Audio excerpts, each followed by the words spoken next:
ini kata Imam Ghazali dalam kitab Minhajul Abidin, beliau mengatakan dari dua perkara ini, itu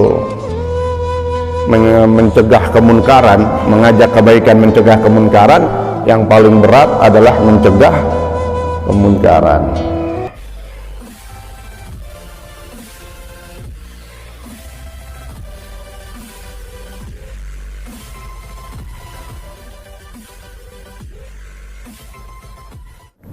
Bismillahirrahmanirrahim.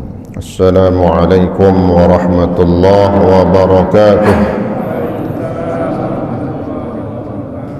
Alhamdulillah wa syukurillah, pada pagi hari di waktu yang barakah ini kembali kita melangkahkan kaki kita dengan izin dari Allah Subhanahu wa taala, sehingga kita melangkahkan dan sampailah dalam satu majlis yang paling mulia, majlis ilmu di tempat yang paling afdal, dengan harapan dan keyakinan kita kepada Allah bahwa duduknya kita di majlis ilmu ini mendapatkan catatan pahala yang terbesar di sisi Allah Subhanahu wa taala. Amin ya rabbal alamin. Mari kita lanjutkan pelajaran kita dalam kitab Risalatul Muawanah lil Habib Abdullah bin Alawi Al-Haddad rahimahullah, halaman 19. Hadirin sekalian, selanjutnya masih dalam fasal islahun niyah wa ikhlasiha, memperbagus niat dan memurnikan niat-niat kita karena Allah Subhanahu wa taala, semata-mata mencari dan mengharapkan ridha Allah Subhanahu wa taala. Maka pentingnya menanamkan dan menumbuhkan niat-niat baik dalam hati kita, termasuk ketika kita melihat hal-hal atau sesuatu yang tidak baik, kemaksiatan, kemunkaran, ataupun sesuatu yang dilarang oleh Allah Subhanahu wa taala. Lalu kita jangan diam, artinya meninggalkan atau mengabaikan, tidak melakukan amar ma'ruf nahi munkar, karena itu bisa menjadi sebab kita termasuk orang yang ikut melakukan kemunkaran atau kemaksiatan itu. Nah, di sini dikatakan wa man sakata 'anil amri bil ma'ruf wan nahyi 'anil munkar, dan siapa orangnya yang diam dari mengajak kebaikan,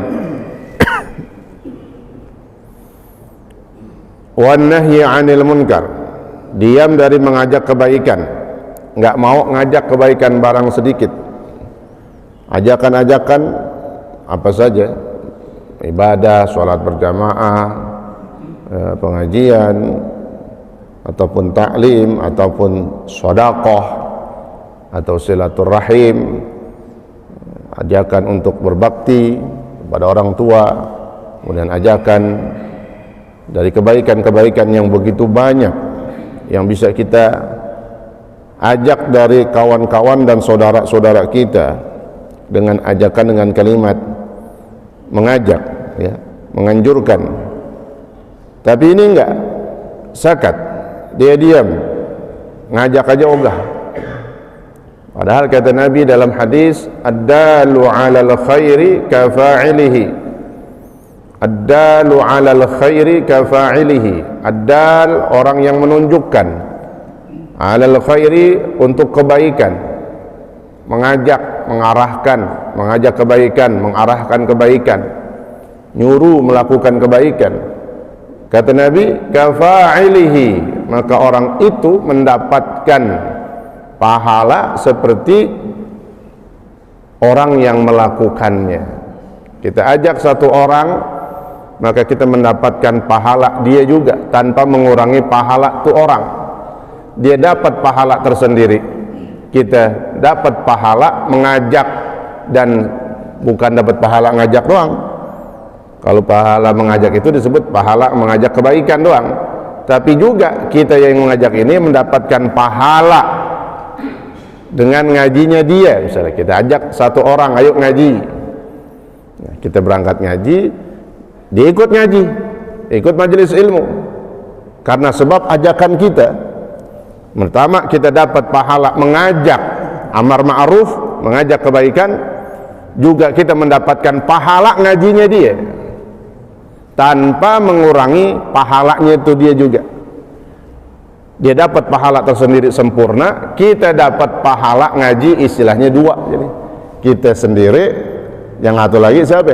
Tuh pahala dia. Ad-dal 'alal khairi kafa'ilihi, kata Nabi. Orang yang mengajak kebaikan mendapatkan, atau kafa'ili, sama seperti dia mendapatkan orang yang mengikuti ajakannya.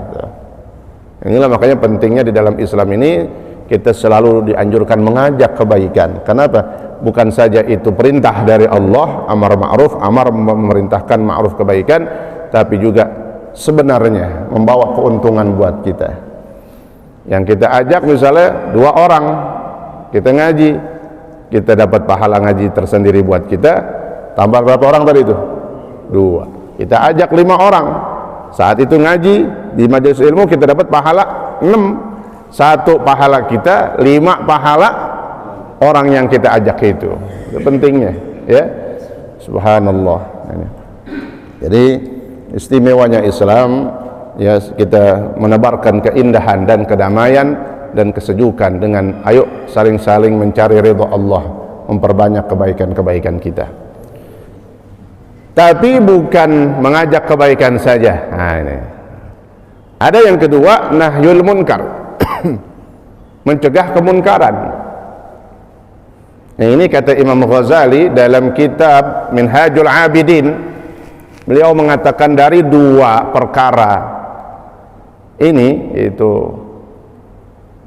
mencegah kemunkaran, mengajak kebaikan, mencegah kemunkaran, yang paling berat adalah mencegah kemunkaran. Yang paling berat tuh, yang paling berat mencegah kemunkaran. Kemaksiatan, ada kezaliman di rumah kita, di kampung kita, di sekitar rumah kita, di lingkungan keluarga kita, di masyarakat kita, di negara kita. Kita lihat ada kemunkaran yang nggak baik, yang nggak bagus, ada kezaliman, ada ketidakadilan dan macam-macamnya. Ya, kita nggak boleh diam. Nah. Jadi kata Imam Ghazali, yang paling berat nahyul munkar, mencegah kemunkaran. Sehingga di dalam hadis, supaya orang mau mencegah kemunkaran yang dia lihat, kemaksiatan yang dia lihat, dan jangan sampai diam sama sekali, maka kata Rasulullah, man ra'a minkum munkaran falyughayyirhu biyadihi. Siapa orang yang melihat apa itu kemunkaran, siapa yang melihat kemunkaran, jangan diam aja. Yang pertama, kalau dia punya kekuasaan, kemampuan fisik, falyughayyirhu biyadihi, maka cegahlah, rubahlah dengan apa? Dengan tangannya, dengan fisiknya, dengan kekuatannya, dengan kekuasaannya. Nah, itu namanya biyadihi.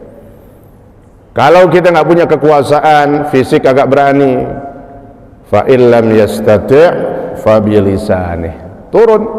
Ya udah, kita punya mulut, jangan diam aja mulut kita. Maka yang kedua kata Nabi, siapa yang tidak mampu dengan kekuasaan dan tangannya, maka tetap dia harus mencegah kemunkaran dengan lisannya, dengan mulutnya. Fa illam yastati' fa biqalbihi. Nah, yang terakhir, yang paling mentok, ini yang dikatakan wa dzalika adhaful iman, dan itu yang paling selemah-lemahnya, adhaf, paling lemahnya iman. Apa itu? Amar nahyi mungkar cuma dengan hatinya. Fa illam yastati' fa biqalbih. Siapa yang enggak mampu dengan mulut, maka dengan hatilah dia merubah, apa tuh? Mencegah kemunkarannya dengan hati. Gimana mencegah kemunkaran dengan hati? Dalam hatinya nggak redha dengan adanya kemunkaran itu, dia nggak bisa ngomong, ya. Dia cuma dalam hati ada di rumahnya, ngomong nggak berani, galakan dia, ya. Kekuasaan nggak punya kita. Ya udah, hati kita berontak, nggak suka, nggak redha dengan kemunkaran, kemaksiatan yang kita lihat. Nah, tetap itu harus ada dalam hati kita, dalam tubuh kita, nahyul munkar, mencegah kemunkaran, meskipun kadang tingkatan kita di bawah. Wadzalika adhaful iman, itu tingkatan yang paling rendah. Ya, tinggal milih kita mau paling rendah. Ya, pertanyaan ntar, saya lagi jelasin, takutnya nggak konsentrasi. Nah, ini bagaimana itu tadi? Nah, wadzalika adhaful iman, dan itu adalah lemah-lemahnya iman. Tapi masih mending, bahasanya begitu. Kalau keterangan kita masih mending. Tapi jangan kita ambil yang paling mendingan. Cobain, kita ngomong aja. Ya, kita ngomong apa semampu kita. Yang penting itu sesuai dengan syariat. Ada dalam Al-Quran, ada dalam hadis perintahnya. Nah, jadi terhadap kemunkaran jangan kita tinggal diam. Nah, maka di sini dikatakan, siapa yang diam dari mengajak kebaikan, mencegah kemunkaran, nggak ngajak, kagak mencegah, sampai hati pun kagak juga. Dibiasa aja ada kemunkaran, nggak berontak juga kagak, tidak suka juga kagak, didiam aja tuh, ada kemunkaran. Ya, jadi artikan kemunkaran segala macam bentuk penyelewengan, ya, maksiat, zalim dan macam-macam. Ya. Wadda'a, kenapa dia diam itu? Dia nggak mau ajak orang kebaikan, dia nggak mau cegah kemunkaran, dia merasa dan niatnya diamnya itu dia punya niat kan, ayarin lah, jangan diajak tuh orang, juga jangan dicegah tuh kemunkarannya. Mengaku bahwasanya nawa, dia niat dengan diamnya dia takut atau menjaga, tawaki, menjaga dari apa? Pecahnya, kalau dihatiin pecahnya hatinya orang itu, atau sakit hati, takut hatinya sakit hati, tadi marah, bahasanya begitu. Nah, diam dari kemunkaran, takut orang itu marah, apa katanya? Ada kemunkaran kita diam karena kita takut kasri qalbil mubashir, memecahkan hatinya. Apa maksud memecahkan? Sakit, ya, marah dan yang lain-lainnya, nggak terima misalnya begitu. Hati-hati, kata Imam Haddad, fa huwa syarikuhu fil itsmi, maka urusan kemaksiatan, kemunkaran kita diam, maka orang itu syarik, masuk bersekutu. Tahu bersekutu? Join. Berarti orang itu syarikuhu, sama dalam hal melakukan kemaksiatan itu, berarti fil itsmi, di dalam dosanya. Bahaya tuh, sama di dalam dosanya. Diam dari kemunkaran sama dengan redha dengan kemunkaran, sama juga berarti bukan redha doang, ikut kena dosa. Dosa dicatat malaikat, ini orang dosa dia, kenapa? Ada kemunkaran, diam. Dan di akhirat pun berefek, di akhirat pun dimintakan pertanggungjawaban, sama orang ini merugi juga di akhirat. Yang pernah saya sampaikan, ada orang soleh tiap hari ke masjid, dia ke masjid, kadang lewatin tuh di pengkolan ada anak-anak muda lagi pada mabok. Contoh doang tuh, mabok narkoba, maksiat, ataupun macam-macam dah. Ini orang soleh tiap hari lewat, lihat orang mabok biasa aja. Dalam hatinya apa? Lu gue. Nah, hati-hati itu salah, nggak boleh. Ya, nafsi bahasanya begitu. Dia, kita, enggak. Sholat, seakan-akan dia merupakan orang yang paling benar. Hati-hati tuh, Pak. Kita urusan kita ibadah sama Allah, kita sholat ke masjid mulu, ada kemunkaran kita diam. Orang nongkrong apaan sih, kayaknya nggak benar. Nah, kita lihat, kita diam aja. Nah, orang soleh ini diceritakan nanti begitu di hadapan persidangan Allah Subhanahu wa taala yang maha adil, ya. Hanya persidangan Allah Subhanahu wa taala. Kalau di dunia orang bisa disogok, orang bisa diatur, orang bisa ditekan, jabatannya bisa diturunin, kalau nggak ikutin arahan-arahan atasannya, silahkan. Maka kata imam besar, silahkan berlaku seperti itu, selamat ketemu di mana katanya? Pengadilan akhirat. Ada kaosnya sekarang, selamat bertemu di pengadilan akhirat. Kalau dia nggak bertaubat, kalau dia nggak bertaubat tuh telah berlaku zalim. Taubatnya gimana? Minta maaf sama keluarganya Habib, misalnya begitu. Minta maaf, nih saya begini-begini, ngomong saya telah berlaku zalim, disuruh gini-gini, saya ngakuin itu salah. Nah, minta maaf, selesai, nggak ketemu di pengadilan akhirat. Bisa tuh, kaosnya udah nggak ada lagi dah kalau memang udah minta maaf. Ya, sampai sekarang gara-gara kasus apa nih, COVID itu kan alasan yang tidak sangat masuk akal dan dibuat-buat. Nah, yang baru aja kemarin pembukaan apa tuh katanya di mana? PON. Orang kayak apa itu? Kalau mau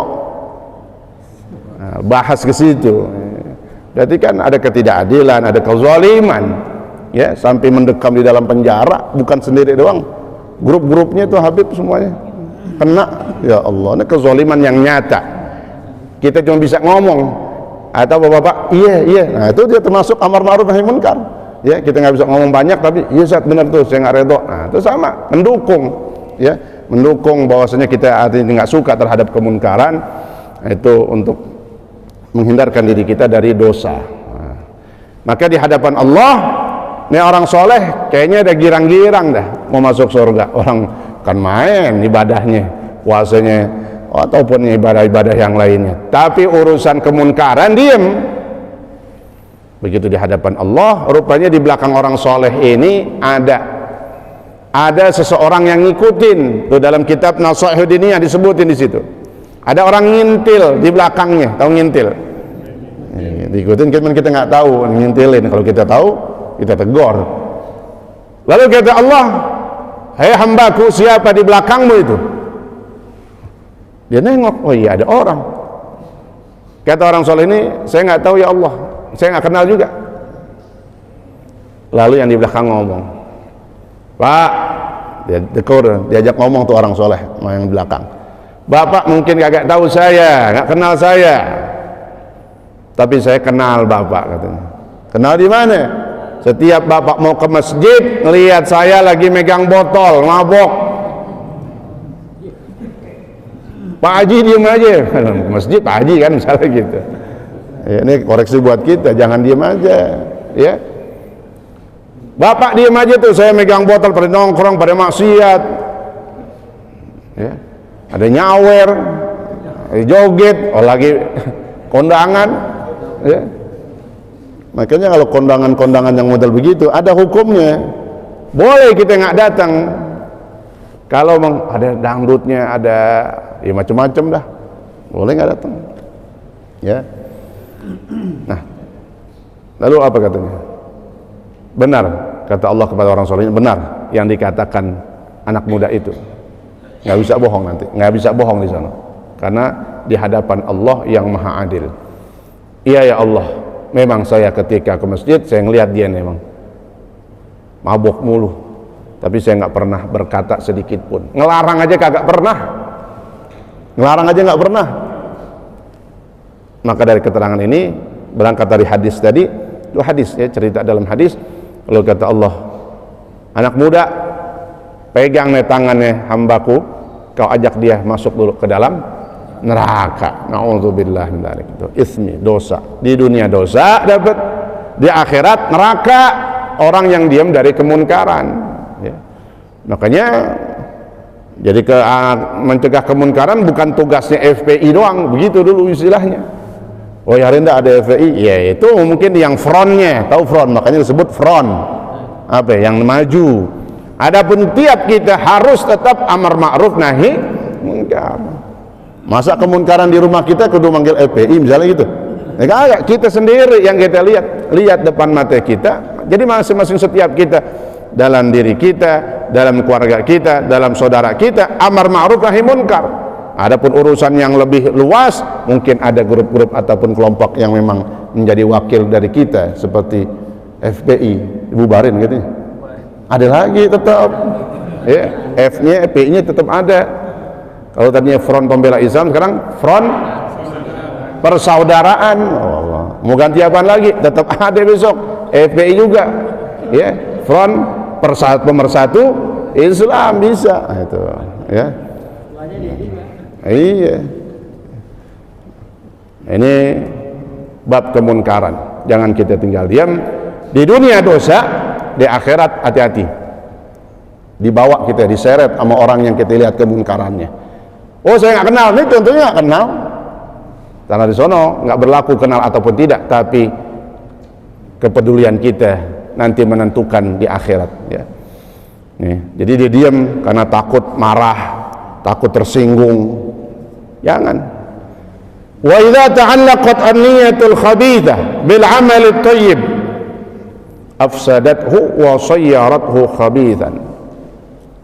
Maka ada kesimpulan, apabila niat yang jahat, niat yang jelek dimasukkan dalam satu amalan yang baik, niat jelek dimasukin dalam ibadah, kan ibadah cakep tuh, amalut thayyib, amal yang bagus, afsadathu wa sayyarathu khabithan, maka bisa menjadikan, merusak, katanya, merusak amalan itu dan menjadi buruk. Ngaji misalnya, macam-macam juga kita. Katanya kita tukang ngaji supaya kita lurusin niat kita terus, ya, menghilangkan kebodohan dalam diri kita. Begitu kita punya ini niat ngaji, ngajarin orang-orang yang kita bisa kasih tahu, diantaranya istri kita, anak-anak kita, tuh ilmunya, ya kita berikan supaya mereka nggak bodoh, maknanya mereka nggak supaya kagak jauh dari agama, mereka bisa tahu urusan agama. Nah, tuh. Kemudian niat ngaji kita apa? Mencari ridha Allah Subhanahu wa taala. Nah, itu. Nah, niat yang jelek, niat yang jahat, tapi untuk dimasukkan dalam satu kebaikan. Ngapain misalnya? Aku ngaji apa? Gue mau tahu nih Ustaz ngomong apaan. Gue mau tahu nih Ustaz ngomong apa, ngomongnya yang macem-macem. Nah, liatin tujuannya mau ngapain dia? Nyelidikin, bahasanya gitu. Ya, kalau disebutnya bahasa hadis, larangannya la tajassasu, mata-mata. Ya, bahasa gitu, mata-mata. Jadi bukan murni ngaji, bukan murni menuntut ilmu, mencari ridha Allah. Contoh tuh ya, ngajinya misalnya, tapi di sini nggak ada. Ini contoh doang misalnya. Ya, Indomie telur, Intel, sama Intel kampung, ya, Intel negara, Intel-Intelan, ya. Nggak ada yang nyuruh, di mata-matain aja sendiri. Yang niatnya udah jahat, niatnya udah busuk. Hati-hati itu. Niat yang jahat, niat yang busuk, niat yang jelek diletakkan di amalan yang baik, afsadathu, jadi rusak. Bukan yang ngaji, jadi apa? Mata-matain. Bukan yang ngaji, jadi ngerusak, nyebar fitnah.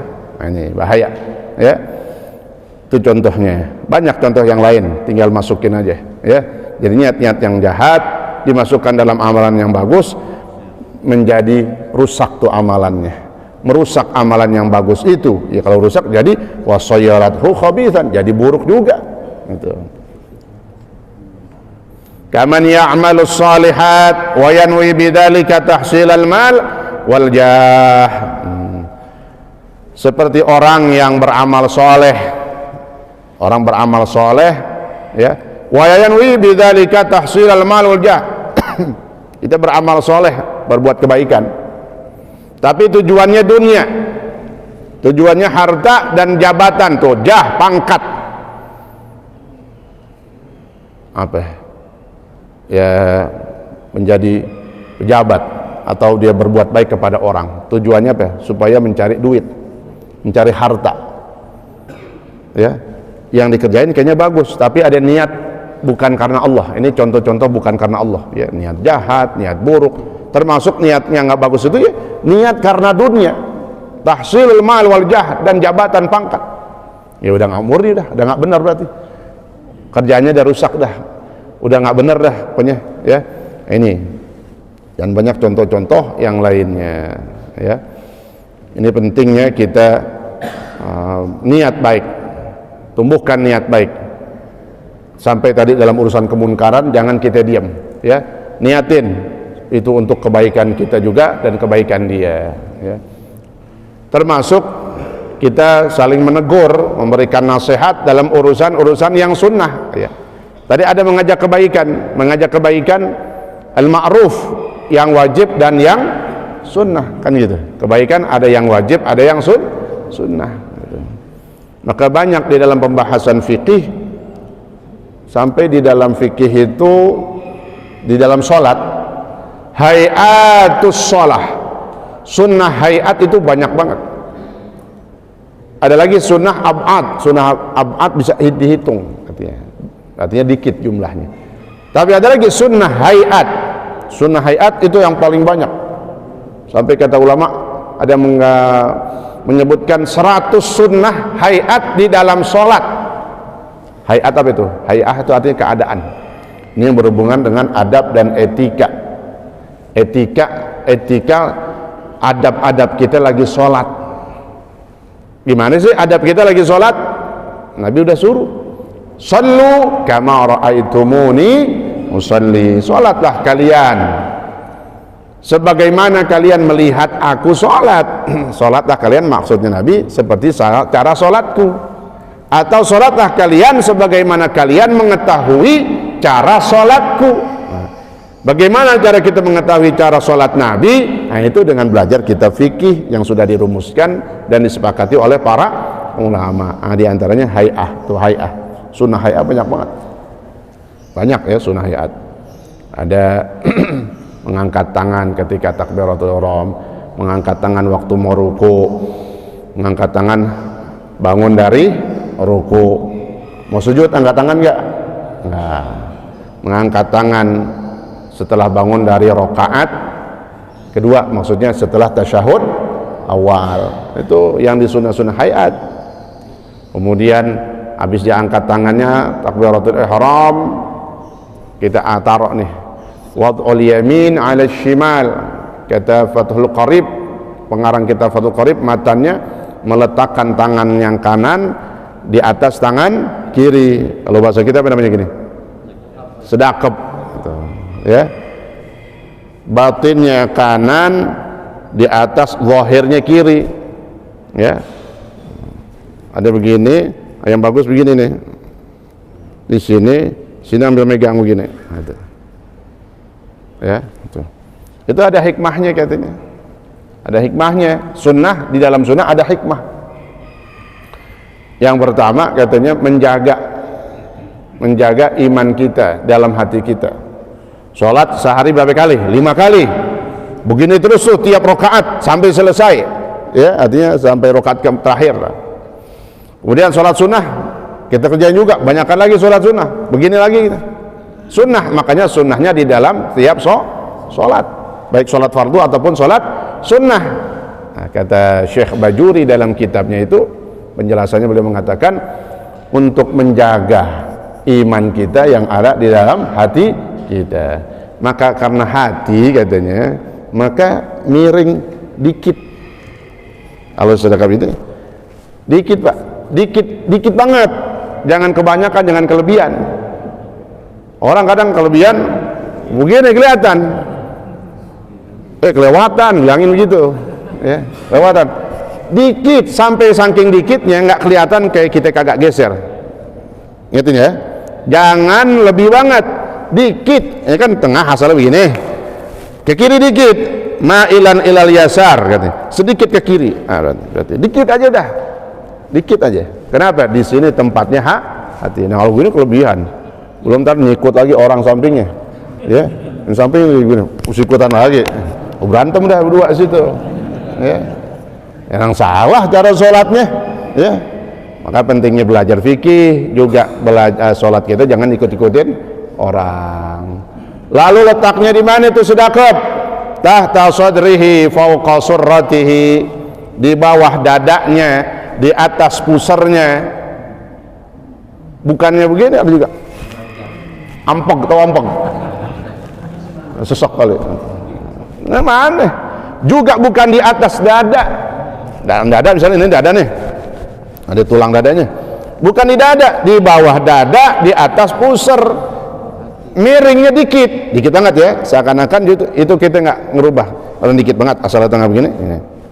Nah, kenapa tadi? Karena menjaga iman kita yang ada dalam hati kita. Karena kata ulama, orang gambaran menjaga sesuatu itu kan dipegangin gitu. Jadi seakan-akan kita megangin hati kita nih, jangan sampai keluar jalur, jangan sampai kita sesat, jangan sampai kita ngaco dan macam-macam dari urusan akidah. Karena hati kan akidah. Ini maka maknanya begitu. Tiap sholat di sini, itu yang paling bagus, itu yang sunnahnya Rasulullah SAW. Tapi jangan kaget kalau lagi di Mekah, kadang kita lihat orang cari sholatnya kagak sedekap, masing-masing udah. Kita mazhab kita Syafi'i. Jangan pulang-pulang dari sono ngikutin, kan main, ya. Pak Haji gelarnya kan, bagi Haji, ngapain sembahyang sekarang tangannya dilepas? Sono banyak banget zadah, kan sono orang-orang bukan main, ahli ibadah semua. Kan ada yang ibadah pakai ilmu, ada yang ibadah nggak pakai ilmu. Kita husnuzon, mereka pakai ilmu, tapi mazhabnya bukan ikutin kita, karena kan banyak mazhab di sono, banyak pilihan, mazhab itu asal pilihan, maksudnya 4 dari 4 mazhab. Nah, meskipun ada juga dalam kalangan Imam Syafi'i yang membolehkan, boleh ada sunnah. Mana yang bagus? Sunnah. Ingat tuh ya, jangan beda. Bukan sunnah turun, jangan salah lagi. Boleh aja irsal, Allahu Akbar, takbiratul ihram. Nggak begini, Allahu Akbar langsung turunin. Boleh, tapi boleh ada syaratnya. Kalau tangannya diem.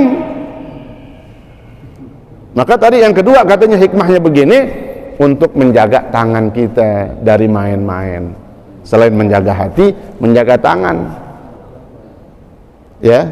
Jadi sebenarnya di dalam sunnah itu ada menyelamatkan sholat kita dan menyelamatkan akidah kita dalam gerakan sunnah tadi itu.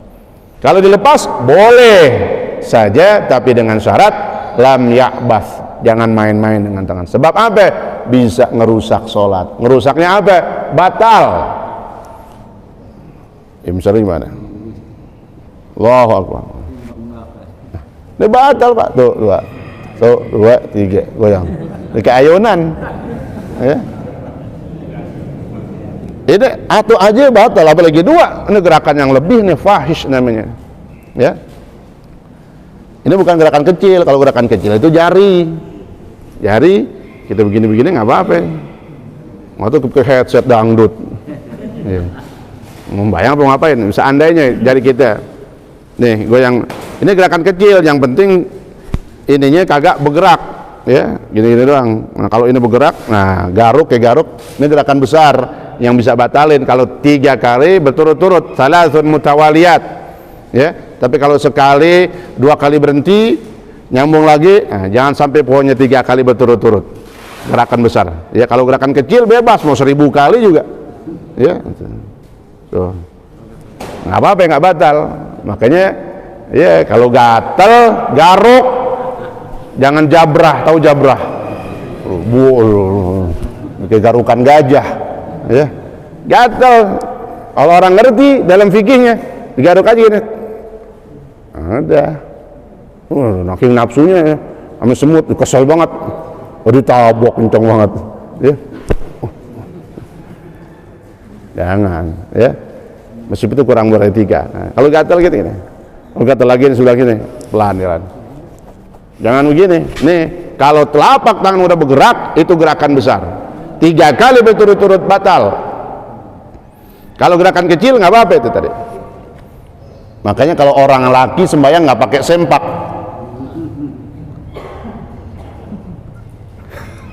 Kan lagi sujud, lagi ada yang gelantengan tuh. Tahu, seger dah yang begini, ya. Contoh kan, nah kalau dikatakan itu gerakan gede, batal kita repot, wajib pakai sempak. Kalau dikata, maka itu termasuk gerakan kecil. Ibu-ibu gitu juga, ya nggak pakai daleman, nggak apa-apa kan? Yang penting jangan ngomong, gua nggak pakai BH nih bang, jangan ngomong, jangan. Seandainya kan, lagi ruku ngampleh. Nggak apa-apa itu gerakan kecil, ya, meskipun isinya gede kan misalnya gitu, ya, gerakan kecil. Itu disebut dalam fikih gerakan-gerakan yang tidak membatalkan. Jari termasuk itu tuh tadi perempuan, laki, nah itu.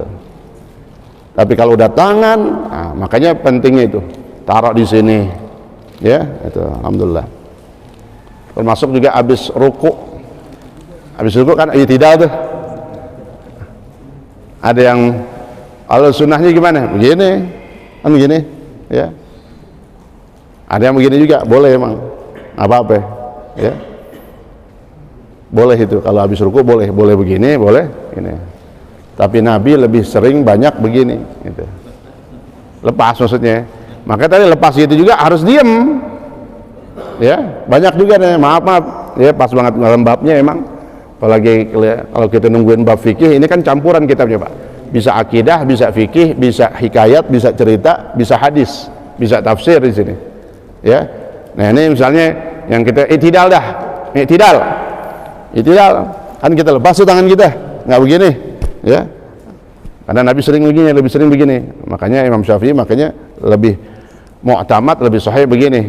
Kalau i'tidal habis ruku, tapi ingat jangan sampai bergerak, begini langsung diem, tuh, ngerti nih, ya, sami Allahu liman hamidah, diem, baca Rabbana lakal hamdu mil'us samawati wa mil'ul ardi wa mil'u ma syi'ta min syai'in ba'du. Kenapa? Jangan sampai bergerak jadi batal tadi itu. Nyambungnya ke situ juga. Jadi bukan lagi baca surah Fatihah dan surah aja. Termasuk ketika i'tidal, kalau kita lepas tangan kita kan begitu, lalu bergerak goyang-goyang. Batal salat kita. Termasuk juga lagi ingat juga ini. Lagi salam, badan dada harus tetap ke arah kiblat. Sampai sholat apaan aja, sholat jenazah begitu juga. Saya pernah lihat ada orang samping saya sholat jenazah, Assalamualaikum warahmatullah, ada Assalamualaikum warahmatullah. Pokoknya sholat apa aja, sholat fardu ain, fardu kifayah, sunnah, ketika salam harus tetap di dalam kiblat. Kalau dia salamnya begini, batal sholatnya, udah capek-capek sholat. Kenapa batalnya? Dadanya berpaling dari kiblat, karena wajib nih, kan itu. Syurutus sholah, lihat syarat sah sholat, istiqbalul qiblah bisadrih. Lihat tuh, syarat sahnya sholat apa? Menghadap ke kiblat dengan dadanya. Dengan dada itu nggak boleh, nggak ada toleransi beloknya, nggak boleh. Wajah masih boleh kadang, tapi namanya sembahyang main-main kalau mukanya begini, meskipun nggak batal ya. Al-iltifat, nengok lagi sholat, nengok makruh kecuali karena hajat, ya, nengok ya, karena kalau nengok kan pala doang, ya, nggak pakai dada, tetap masih sah sholatnya, tapi makruh karena tanpa hajat. Ada hajat boleh nengok, nggak makruh, boleh. Gimana? Kita sholat di situ tuh misalnya tuh samping pintu, ada motor kita, maling, kita lihat ada gerakan ketak-ketuk, kita nengok aja. Nah, kan dalam hati maling, ini orang pada sembahyang ngadang nengok dah. Kita nengok, kan dia ngeri tuh, foto-fotonya begini. Ya ngapa-ngapain, gini aja nengok. Itu hajat boleh, untuk menjaga harta kita, boleh. Kabur dan ketahuan mukanya kelihatan, nah itu contoh hajat, boleh. Tapi kalau nggak ada hajat, nggak boleh. Dia tempat sujud, lihat atas aja nggak boleh, ya. Cakep banget nih lampunya, ya. Jangan merem aja, nggak boleh, makruh. Lihat atas makruh, merem makruh. Lihat, buka mata kita, lihat tempat sujud kita. Kalau dibuka itu maknanya apa? Dia tahu posisi dia lagi di hadapan Allah, lagi dia membayangkan diri dia lagi di hadapan Allah, lagi bermunajat. Nah kalau merem dia menghayal bisa. Nah banget nih, tanda tangan obyekan gol nih katanya, ya, menghayal, nggak tahu tuh rakaat berapa bisa hilang. Nah, kalau begini kan konsentrasi. Kata Imam Ghazali, di antara sesuatu yang bisa menyebabkan bikin kita khusyuk meskipun kagak banyak, lihat tempat sujud. Itu ada hikmahnya tuh. Lihat tempat sujud kita. Nah, jadi kita tahu kita sedang di hadapan Allah Subhanahu wa taala. Itu contoh ya, sunnah di dalam sholat. Jadi banyak, karena tadi gara-gara orang nggak ngerjain sunnah bisa jadi batal sholatnya tadi itu.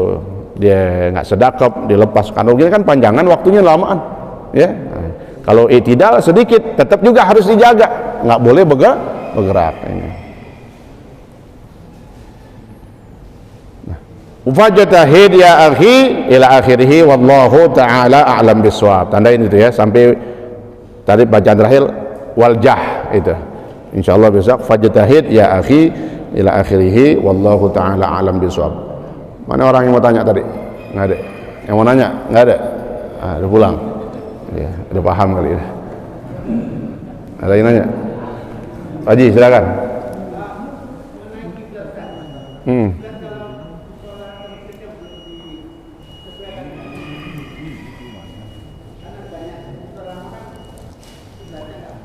Nah, terus maka syarat pembangunan masjid dan musola tempat ibadah yang pertama ditentukan kiblatnya. Kalau kiblatnya udah memang udah segitu, udah dilihat, panggil ahlinya ya, tarik garis mana nih arah kiblatnya nih. Nah, udah ditentukan, ya udah. Kalau udah ditentukan begitu dari awalnya, kapan aja orang mau renovasi tetap kiblatnya itu, jangan berubah. Tuh. Kalau dari awal peletaknya ini udah begini, ya, dan itu juga sama artinya dengan masjid-masjid lain, arahnya sama, ya, kecuali ini ke sono, yang itu belok ke sono. Nah, itu boleh dilempengin. Tapi kalau kiblatnya dari awal udah lurus, udah, jangan dicari lagi. Ngapa? Kita panggil yuk ahli. Kenapa? Gue penasaran nih. Kenapa? Kiblatnya gimana sih yang benar? Nah, itulah yang kadang terjadi. Jadi ada perubahan kiblat. Ya. Jadi sebenarnya kalau sudah dari peletak pertamanya, kan orang bikin masjid dulu itu pertama nggak sembarangan, panggil ahli di zamannya juga, ya, yang menyatakan, oh ini udah lurus, udah arahnya kiblat. Ya udah, tentuin dulu. Jadi makanya sebelum peletakan ataupun pembangunan masjid ataupun musola ditentukan arah kiblat. Ketika udah ditentukan dari awal, maka seterusnya sampai kapanpun kiblatnya begitu. Karena kiblat kalau udah dari begitu udah terus, nggak bakal berubah. Emang Ka'bahnya pindah, agak, gitu, ya. Baiklah, mudah-mudahan semuanya bermanfaat. Kurang lebihnya mohon maaf. Al-Fatihah. A'udzubillahi minasyaitonirrajim. Bismillahirrahmanirrahim. Alhamdulillahi rabbil alamin arrahmanir rahim maliki yaumiddin. Iyyaka na'budu wa iyyaka nasta'in ihdinas siratal mustaqim siratal ladzina an'amta 'alaihim ghairil maghdubi 'alaihim waladdallin. Amin. Bismillahirrahmanirrahim. Alhamdulillahi rabbil alamin. Allahumma shalli wa sallim wa barik 'ala sayyidina Muhammad wa 'ala ali sayyidina Muhammad. اللهم ربنا انفعنا بما علمتنا وعلمنا ما ينفعنا وزدنا علما والحمد لله على كل حال برحمتك يا ارحم الراحمين. صلى الله على سيدنا محمد وعلى اله وصحبه وسلم. الحمد لله رب العالمين. السلام عليكم ورحمة الله وبركاته.